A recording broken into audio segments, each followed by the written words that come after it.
Bacaan basmalah diucapkan ketika masuk rumah bisa menjadi penghalang bagi setan untuk ikut memasukinya atau menginap di dalamnya.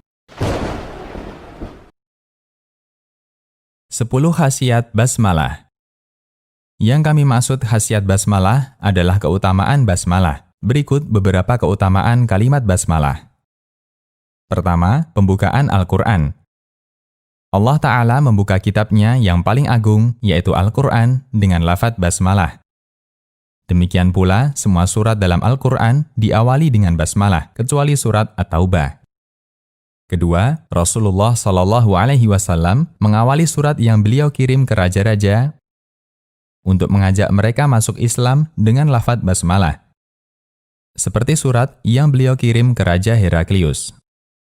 Ketiga, basmalah merupakan isi surat yang dikirim oleh Nabi Sulaiman alaihi salatu wassalam kepada Ratu Saba yang ketika itu masih menyembah matahari. Allah Subhanahu wa Ta'ala berfirman menceritakan kisah mereka, yang artinya, Sang Ratu berkata, "Wahai para menteri, saya mendapatkan sepucuk surat yang mulia. Surat itu dari Sulaiman, isinya, Bismillahirrahmanirrahim. Janganlah kalian bersikap sombong di hadapanku dan datanglah kepadaku dengan tunduk." Quran Surat An-Naml ayat 29 hingga 31. Keempat, bacaan basmalah menjadi pemula untuk berbagai bentuk ibadah seperti wudhu atau mandi dan tayamum menurut pendapat sebagian ulama. Dari Abu Hurairah radhiyallahu anhu, Nabi SAW bersabda, yang artinya, tidak ada wudhu bagi orang yang tidak menyebut nama Allah atau membaca basmalah. Hadis riwayat Abu Daud dan disahihkan Al-Albani. Kelima, perlindungan dari setan ketika makan. Orang yang makan atau minum dengan didahului membaca basmalah sebelumnya, maka setan tidak mampu untuk turut memakannya. Dari Aisyah radhiyallahu anha, Rasulullah SAW bersabda, apabila salah seorang di antara kalian makan, maka hendaknya ia menyebut nama Allah Ta'ala. Jika ia lupa untuk menyebut nama Allah Ta'ala di awal, hendaklah ia mengucapkan Bismillahi awwalahu wa akhirahu, dengan nama Allah pada awal dan akhirnya. Hadis riwayat Abu Daud, At-Tirmidzi, dan disahihkan Al-Albani. Keenam, penjagaan dari gangguan setan ketika berhubungan badan.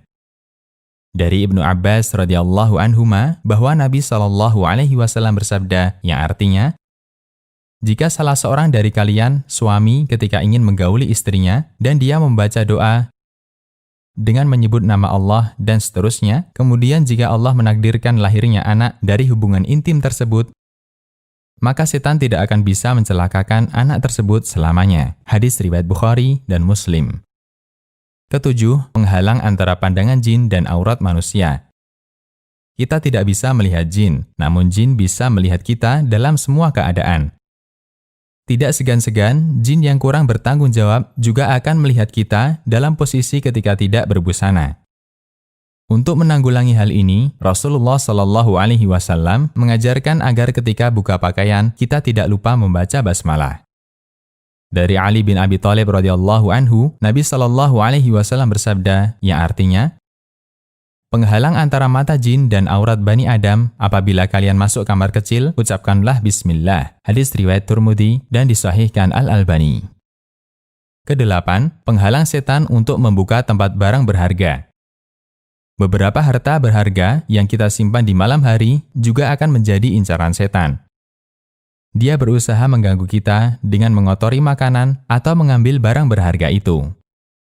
Untuk mengatasi hal ini, Rasulullah SAW mengajarkan umatnya agar ketika menutup semua makanan dengan membaca basmalah. Rasulullah SAW bersabda, yang artinya, tutuplah bejana, ikatlah geribah atau tempat menyimpan air yang terbuat dari kulit, tutuplah pintu, matikanlah lentera atau lampu api, karena sesungguhnya setan tidak mampu membuka geribah yang terikat, tidak dapat membuka pintu, dan tidak juga dapat menyingkap bejana yang tertutup. Bila engkau tidak mendapatkan tutup kecuali hanya dengan melintangkan di atas bejananya sebatang ranting dan menyebut nama Allah, hendaknya dia lakukan. Hadis riwayat Muslim. Kesembilan, menghalangi setan menginap di dalam rumah. Bacaan basmalah diucapkan ketika masuk rumah bisa menjadi penghalang bagi setan untuk ikut memasukinya atau menginap di dalamnya. Dari Jabir bin Abdullah radhiyallahu anhuma, Nabi Shallallahu alaihi wasallam bersabda, "Jika seseorang masuk rumahnya dan dia mengingat nama Allah ketika masuk dan ketika makan, maka setan akan berteriak, 'Tidak ada tempat menginap bagi kalian dan tidak ada makan malam.'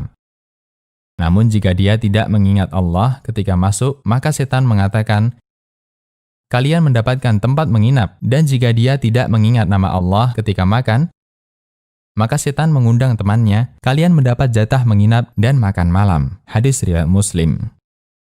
Ke-10, menjadi syarat halalnya hewan sembelihan. Orang yang menyembelih binatang dengan menyebut basmalah, hewan sembelihannya bisa menjadi halal. Sebaliknya, orang yang menyembelih binatang tanpa mengucapkan basmalah, baik disengaja maupun lupa, sembelihannya batal dan hewan itu tidak boleh dimakan. Allah Subhanahu wa Ta'ala berfirman, yang artinya, "Janganlah kalian makan hewan yang tidak disebutkan nama Allah ketika menyembelihnya. Itu sesuatu yang fasik, yaitu tidak halal." Quran Surat Al-An'am ayat 121.